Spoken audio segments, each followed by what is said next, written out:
श्री राधे कृष्ण। ओम नमो भगवते वासुदेवाय नमः। कथा 28। याचक बनकर राजा बलि के पास जाना और 3 पग भूमि मांगना। वामन रूप ब्रह्मा तेज के साथ यज्ञ स्थान पर पहुंचते हैं, जहां राजा बलि अपना 100वां अश्वमेध यज्ञ कर रहे थे। गुरु शुक्राचार्य ने सोचा, ये अग्निदेव, सनत कुमार या इंद्रदेव तो नहीं जो यज्ञ में बाधा डालने आया है। वामन भगवान का छोटा रूप इतना सुंदर और दिव्य था कि राजा बलि वामन भगवान को आसन पर बिठाकर कहते हैं कि हे ब्रह्मचारी, आपको जो चाहिए वो मांग ले, मैं अवश्य दूंगा।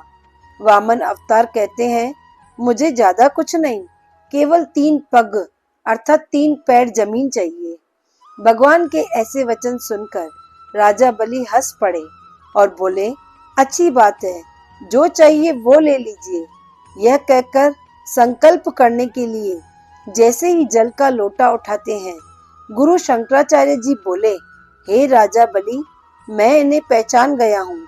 ये अविनाशी भगवान विष्णु हैं, जो माता अदिति के गर्भ से पैदा हुए हैं। ये विराट रूप है, अपने तीनों पगों से सारे लोकों को नापने में समर्थ हैं। तुम अपने वचनों से पीछे हट जाओ, क्योंकि ऐसा दान उत्तम नहीं होता जिससे अपने जीवन निर्वाह का साधन भी चला जाए। राजा बलि बोले, जिस भगवान की आराधना बड़े बड़े ब्रह्मा करते हैं, वे स्वयं मेरे यज्ञ में आए हैं। मैं भक्तवर प्रहलाद का पोता हूँ, मैं अपने वचनों से पीछे नहीं हटूंगा। गुरु शंकराचार्य क्रोध में आकर श्राप देते हैं कि तूने मेरे वचनों को नहीं माना है, इसलिए शीघ्र ही अपनी लक्ष्मी खो देगा। जैसे ही राजा बलि ने 3 पग भूमि देने का संकल्प लिया, वामन भगवान का स्वरूप बढ़ने लगा।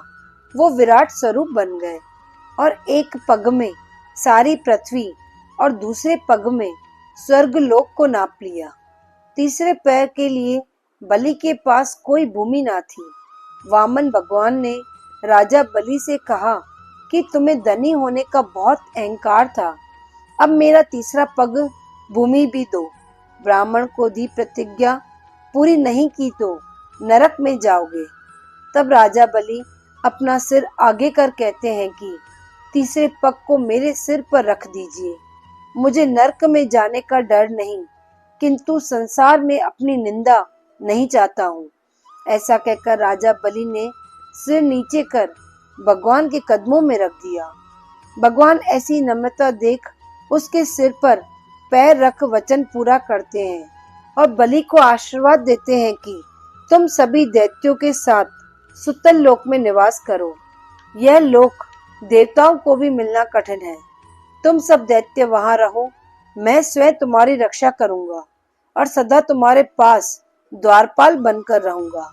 सुखदेव जी महाराज बोले, इस तरह परीक्षित भगवान ने इंद्र को अपना राज्य वापस दे दिया। बोलो श्री राधे कृष्ण। ओम नमो भगवते वासुदेवाय नमः।